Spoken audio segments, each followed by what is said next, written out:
Here we are. It's a wrap.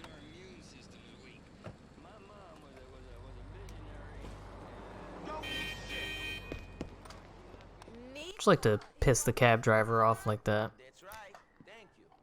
So yeah, I was in the neighborhood and decided to check on my emails to see if I got a response from Soboho, and I did, because I wanted to go on a date. If you remember, I sent that request a while back, and I guess I looked at this just in the nick of time because the date time that she went for was like right now.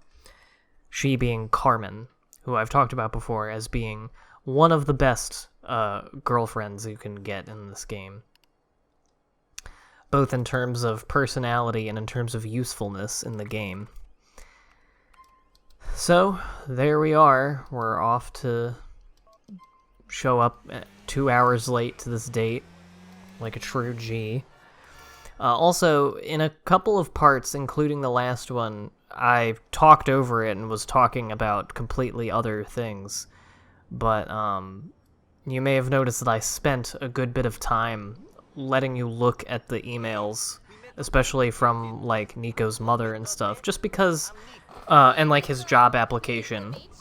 Just because I think they're interesting. Sometimes there's interesting information or even, like, funny jokes in them. So yeah, and I didn't plan ahead at all to be going on this date, so Carmen hates my clothes and car, which is great. I'll have to look at the GTA 4 wiki and reacquaint myself with which things she prefers. Carmen looking better than good. She's got her hair done. She's been for a manicure. See these clothes? They all designer, baby. Don't nothing without a label touch this skin. Hey, is that a fact? You must be doing real well for yourself, Carmen. I'm a nurse, honey. I got to clean people's asses 9 to 5. I get blood and sick all over me all day. You know what it's like to get blood on you? Sadly, yes. It ain't pretty, is it? I'm wearing some shitty uniform. I got crap on me. I got to look good when I'm out of that place. It's the only thing that's important. Not your job? Don't you think helping people is important? You got to help yourself first, honey. That's the truth. I'm looking out for Carmen. Okay, then. So yeah, Carmen, you know, comes on a little strong. She speaks in the third person, which is kind of obnoxious, but I don't know, I think she's funny. And, she's good because I don't really need to change any of my gameplay to suit her, because some of the girlfriends, like, if you drive as quickly as I am, even if it's on a fucking, you know, huge highway where there's no cars and, you know, you're driving perfectly safely, you're just driving quickly, she loves it. But a lot of other girlfriends, if you do it for too long, they'll be like, you know, you're fucking crazy, I'm jumping out of the car. I feel unsafe, so I'm going to jump out of the moving vehicle to my death. And, you know, if you hit something, like I just did, she'll just shrug that shit off. Just eat that shit. I noticed in the last video while I was uploading it that I started saying something. Just push her. I started saying something and, like, didn't finish it about, showing my mom a Brental Floss video. And, I thought that she would find it really funny. It wasn't even one of the song videos either. It was, one of the, is that Pegorino? I think that's one of the mobsters, that portrait. Oh yeah, we're getting real hard now. We're getting real into it. This is what I'm trying to do when quarantine ends. I'm trying to go to a bar and be this fucked. With my bloody armpit. And yeah, I thought that she straight up fucking disappeared, but she went behind the bar. I was worried. You can kill someone when they're drunk just by, like, pushing them over and falling over. I love that walk. Niko's drunk walk fucking rips. It's awesome. But yeah, I showed my mom this Brental Floss video. I think it was the one about, like, PETA and the Tanuki suit. And I just thought it was funny. And I was like 14 or 15, so I thought it would be cool if, you know, this video's got some fucks and shits and dicks and tits in it. The words. But my mom, that's the only thing she had to say about it, was like, oh, there was a lot of swearing in it. And I was like, fucking, Mom, come on. I'm like, well, let's talk like people. Like, you know, I know, you know, people say fuck. It's okay. You say fuck in front of me. What's the big deal?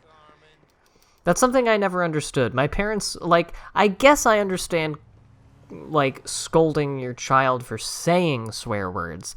But my mom would be mad when I watched or played anything with swear words, and it's like, but she and my dad would say fuck and all types of shit just in the house. Like, I don't get what the big deal is.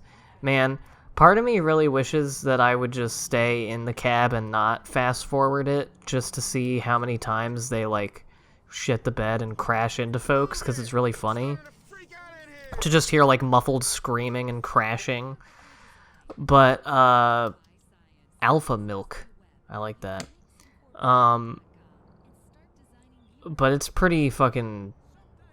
takes a long time. I mean, look at this. Like, stopping for every stoplight, only going as fast as the person in front of him. It would take me 2 hours to get back here.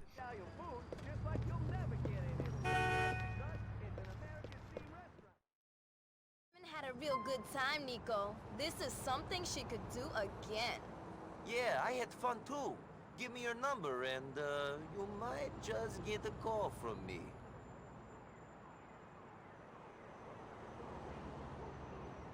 That was the process of getting her number. Just hunching forward with your phone while she stares at you. So yeah, there you have it. That was the first Carmen date. No boning, unfortunately. I don't think any of the girlfriends will have sex with you on the first date. You have to get their number first. But, yeah, now we have another date with Roman.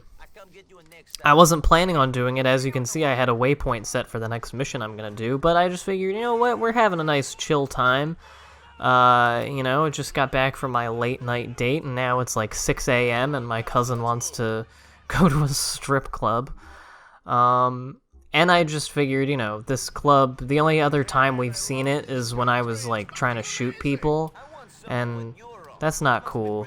So I thought we would have a nice chill sesh there. Life is shit. I'm high on life, man. American life. It's the fast food, the cheap gas, the fake titties. This is shortcut for everything here. You just need to know where it is. Yeah, but most people don't know where it is, so they stay at the bottom of the food chain. They stay there until they're burnt out or dead. That's because most people are too foolish to look for the shortcuts. They stay on the highway like every other chump. I'm an innovator, Niko. I drive off the highway. Off-road, baby! Every move I make is a gamble. I'm going to get knocked back a few times, sure. But one day, I'll find that shortcut to the top. If you're lucky, I might take you there with me. Tell me, Roman, why weren't you such an optimist back home? In the old country, the only thing you could count on was a bomb landing on your bedroom roof in the night. Here, anything is possible. It's the land of opportunity. They must put something into the water, man, because all I'm feeling is pure optimism. I'm going to start drinking from the tap, then. Titties, titties, titties, let me at them, cousin. Unleash me. Come on, then. So yeah, there you have it. That's a nice little exchange between Niko and Roman. The more that I play through this game now as an adult, the more I like Roman as a character. Not just because I think he's funny and likable, but because he is a good... I don't know if the word foil is necessarily the right word to Niko, but basically that. He just, like, fills his place in the narrative pretty well. This dude's clapping at nothing. Hey, you want a little action? And, yeah, we're being solicited. I hope we don't have any, you know, like, YouTube content problems with this. It's not like in GTA 5 where they actually have their tits out, so I don't think, you know, I'm in danger of the video getting taken down or anything. And I mean, it's just fucking animated women with pasties. I don't understand what the big deal would be, but whatever. But yeah, while we watch this for your viewing pleasure, yeah, I just think Roman, occupies an interesting place in the story. How he completely believes the myth of the American dream because it has shortcuts to carnal pleasures, to making money, gambling, to big American ditties, to food, cheap gas, which LOL. But yeah, I think that's interesting. And the fact that Niko sort of gets that, like, those cheap pleasures are just that. Like, they aren't actually a good life. And, if you're not on top, you're really just as disposable and, maybe you won't get a bomb dropped on your house, but, if the tide of power turns against your favor, there's not really anything you can do about it. I also wanted to clarify a point that I made in the last video that I didn't really, at the end of the last video, that I didn't really get to finish because I stupidly did what I do all the time and started a very complicated and in-depth and depressing topic at the very end of the video. So I just wanted to say something. So basically, I got ahead of myself. I was about to say something about the when this pandemic started, the only potential silver lining I could see coming from it, and how I don't have that anymore. And I said my conclusion without saying the setup. My conclusion being about how all of it has already devolved into culture war shit about Trump or the lockdowns or about, trusting science or whatnot. And what I was going to say about the potential silver lining, because I understand that saying that there may be a silver lining to the pandemic and then not saying it is kind of fucky, is...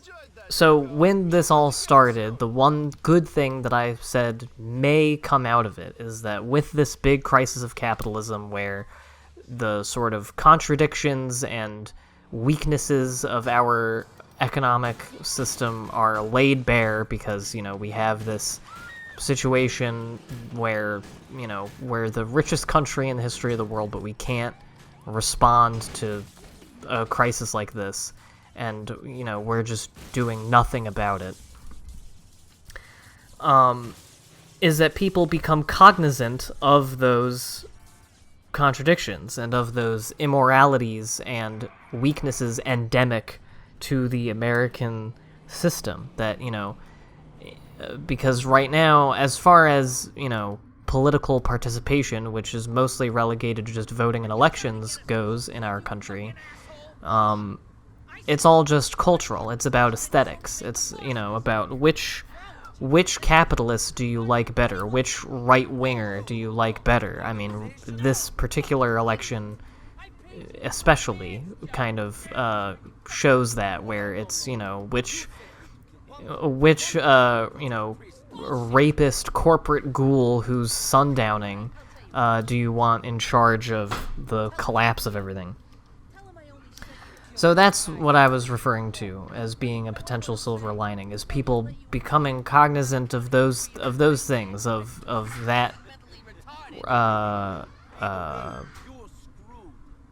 reality of life, and doing something about it, being motivated to do something about it.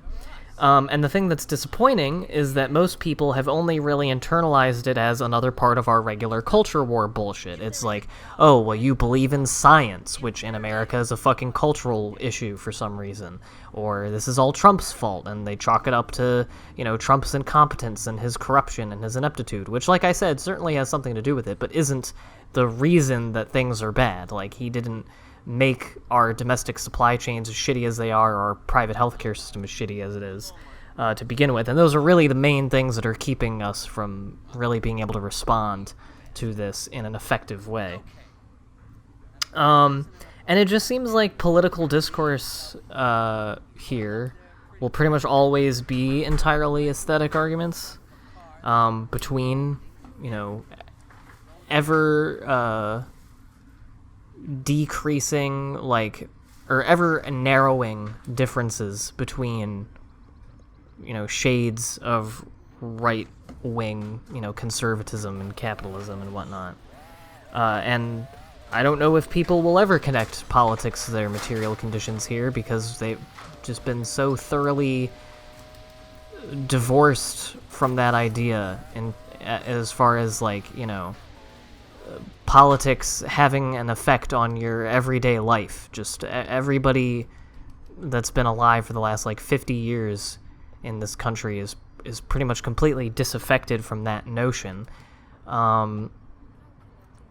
Even when, you have a bunch of excess deaths and people, forced to stay home and everything, a crisis that very much impedes on people's everyday experiences and their material conditions. I mean, tons of people are unemployed, or they're not getting paid as much, or they have to make major changes to their workplace and their interactions with people. And,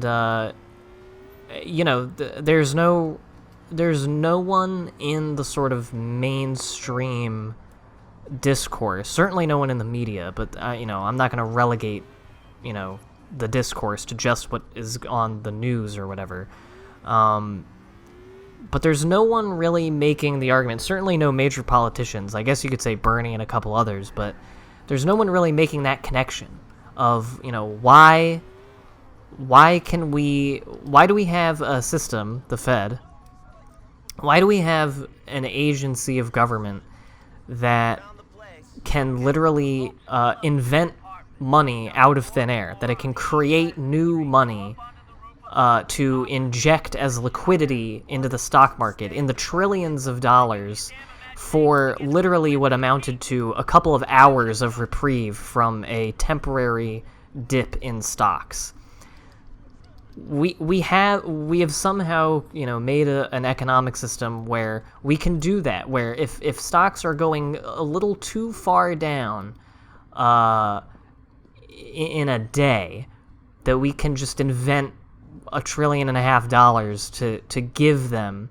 And obviously big brain economics boys will be like, oh well, it's not actual money. And it's like, well yeah, that's the fucking point, is that we can just inject fake money, but somehow all that wealth goes somewhere and people can use it for shit. Somehow it's not real money, but people use it like it is. But we can't do that for, real stuff. What if we could just create, print $1 trillion new dollars for, I don't know, food or people's medicine or houses? The cost of, I mean, we really honestly wouldn't even need to build a new house for everybody. There's 5 vacant homes in America for every homeless person. But even if we wanted to, even if we had to, the estimate, even the highest estimated costs of solving homelessness in America are a drop in the fucking bucket compared to what just gets shit into finance on a daily basis, or a rounding error at the Pentagon.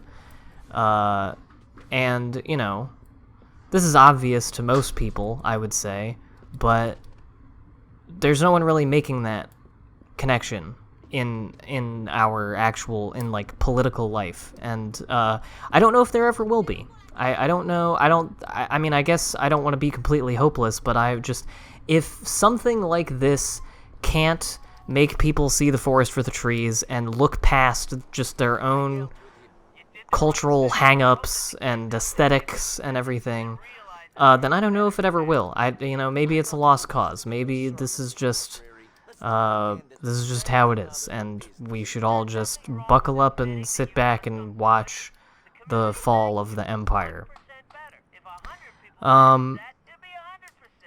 And I mean, I'm not advocating for that as a form of, praxis or as a good response to what's going on. I'm just saying it feels very hopeless sometimes in the face of that. I really And maybe I was dumb for thinking that that Americans would go, hey, you know, something ain't right here. Of course they would just go like, the scientists are lying, or it's all Drumpf. It's all the orange Cheeto in the White House. And it's just him again, and we need to get him out. And once we have Joe Biden in, imagine thinking that. Imagine thinking, once Joe fucking Biden is president, everything will be okay and government will work again. That's more pie in the sky, utopian, delusional than anything that any communist believes. I don't know.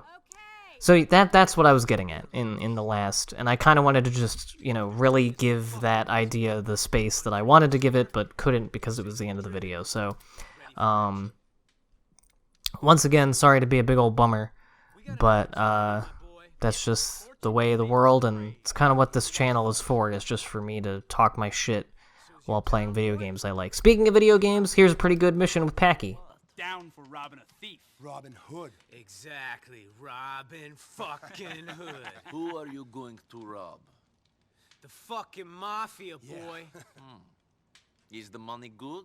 What's the risk? Well, the risk is we all die a very slow and painful death. And the money is good, very good indeed. So you in, big guy? Or we're gonna have to kill you. Well, since you put it that way, I mean... Right. Good. All right. Let's go. Let's do this. Good stuff. So yeah, we're robbing the Mafia. I don't want to talk too much over this next part because the dialogue is fun. But I just remembered thinking about showing my mom the parental floss video thing. A kind of embarrassing story that I have not told anybody. And yeah, this is me not really knowing what to do because there's a cop right here. And apparently it doesn't fucking matter to just steal the car. Oh well. And apparently they can't see or hear me across the street because the AI in this game is magnificent.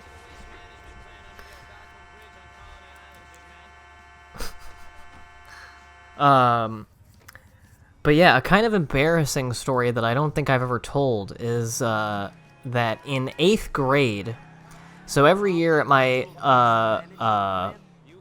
middle school, they had the 8th grade graduating class sing a song, excuse me, at graduation for the parents.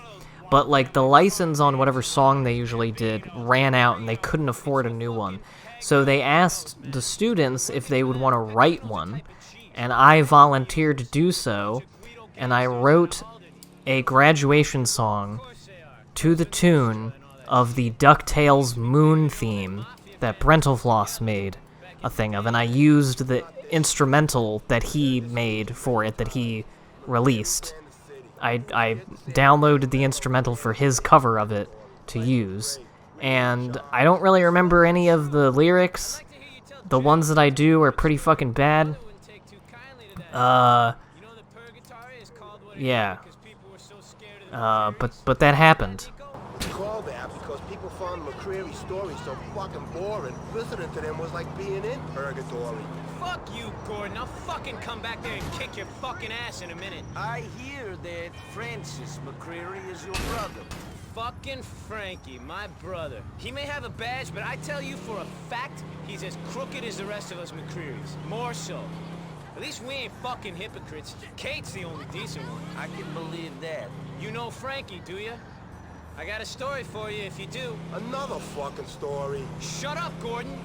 So, Niko, when Francis and Gerald was growing up, Frankie becomes an altar boy. He swears to this day that he wanted to serve the Lord. Jerry knows the truth, though. He only put on that cassock so he could pocket the change in the collection plate. Fact. That's Francis, down to a fucking T. I don't even know if he realizes what a crook he is. That sounds like the Francis McReary I bet. I bet. Model community leader, my ass. You're just worried he'll start clamping down on you. Ain't you, Packie? I'd like to see him try it. Not gonna happen with the things Jerry knows.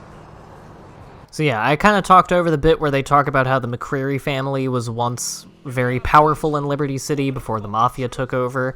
I don't really recall the backstory of that too much off the top of my head right now, so I'm hoping that do think they get into it more, because you meet a bunch of other McRearys after Packie. You only do 3 missions for Packie, but he's in the rest of the game. But the rest of the McRearys you do get to know very well. And I don't really remember what the deal was with that, but it's an interesting story, no matter what Gordon says. Yeah. And these guys they'll just start going. Like, they'll just start shooting immediately. It's kind of refreshing, these newer missions where, you know, you don't have to be the one who instigate all the action. I don't know why I keep trying to blow up those little tubes. They never work. It's only really the barrels that blow up. But, whatever. So, I only noticed, like, a day ago that YouTube changed where the comments under the video are in their mobile app.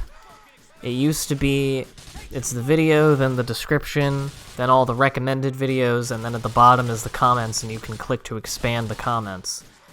And, you know, as far as, you know, mobile app UI goes, I don't think it was that bad. I thought it was alright. But now, they moved the comments to between the description and the recommended videos, which wouldn't be awful, but it still has to be expanded, so it's just this really awkward and extremely easy to miss strip of just the first line of the top comment and then arrows. And it doesn't even say comments on it, as far as I can remember, off the top of my head. And then if you scroll down to the bottom, it says, comments have been moved, click here to go to comments, and it just sends you back to the top of the thing. And, like, I don't know, it's not even that that's, like, the most terrible UI choice ever. I'm not some sort of fucking app design expert or whatever, so it's not like I, you know, have strong opinions just for that. But just why did it need to be changed? Like, what does that change do? What about the experience of being on YouTube does this change, you know, help or make better?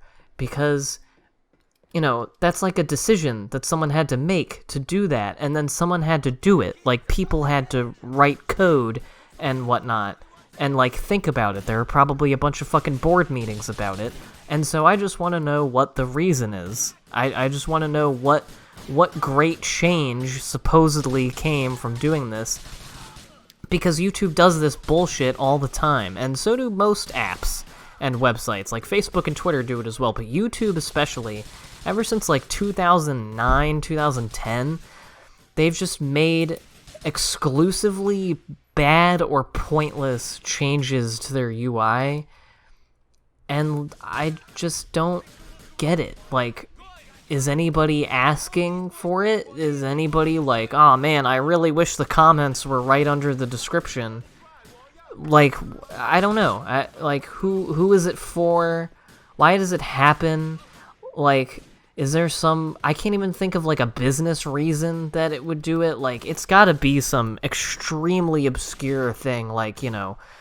one of their consultants ran the numbers and found that, you know, such and such part of the algorithm would work better if the comments were there, here. I don't even fucking know. I just don't get it.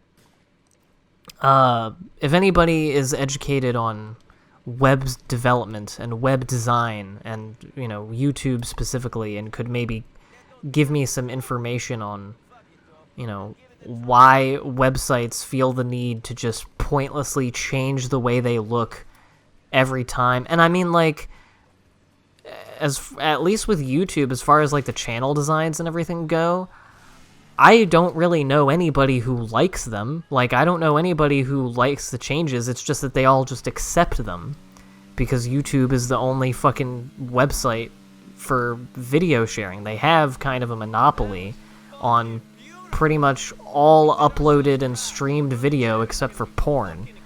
So, I mean, I've long believed that YouTube, there should be some competitor to YouTube, but it's not like it'll just happen. It's not like, you know, just because it's better. I mean, because what's better? I mean, it looks better, sure, but there are already video sharing sites that look and work better than YouTube.